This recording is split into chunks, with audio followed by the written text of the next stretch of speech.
This horn is a Lorenzo Sansone, made for the U.S. Navy in 1954. The reason why we know that it was made for the U.S. Navy is that if you look here on the flare, you can see the initials USN. You'll also see Lorenzo Sansone and New York, presumably where the horn was made. An interesting historical instrument. It has the B-flat slides actually in front of the F slides, which is the reverse configuration of what we typically see on a full double horn. The advantage to that configuration, this B-flat in front of the F side, really has to do with getting water out of the horn. So you can pull out that B-flat side, which is in front on this type of instrument, and very quickly get the condensation out of the horn, as opposed to the normal configuration where that becomes a little bit more difficult to get to that B-flat side. Now, there are no major dents currently in this horn. It came with dents. It had some problems, and I got those taken care of. It had lots of loose braces, and I had those braces resoldered, so the horn itself is solid. There was one brace that I did not get taken care of, and that's this one right here. You're going to see that there's a crack there. Now, the repair guy that I took this instrument to is top-notch, 40 years in the business, and a brass player, a first-call musician in the Dallas-Fort Worth area. And he's certainly capable of silver soldering something like this.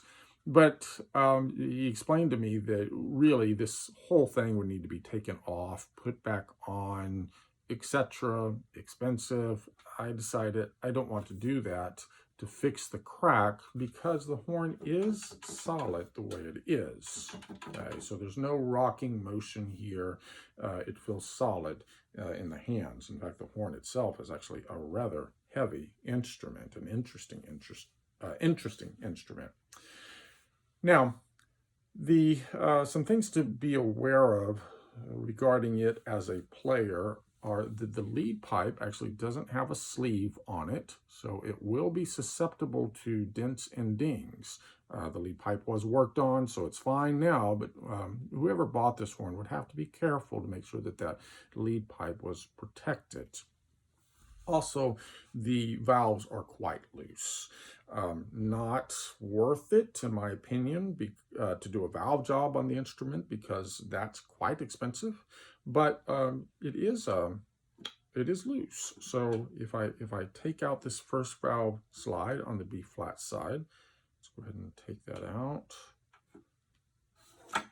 You can see that there's not much of a pop there. And if I push down that first valve and trigger and blow, I can fairly easily get air through there.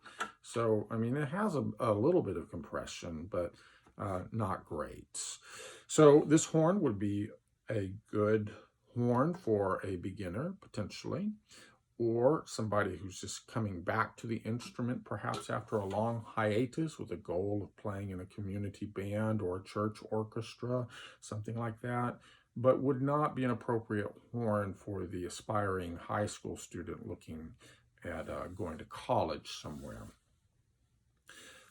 So I will play a little bit on this horn. As to the quality of the playing, well, any lack of quality might not so much be the horn as it is the player, but we'll give that a shot.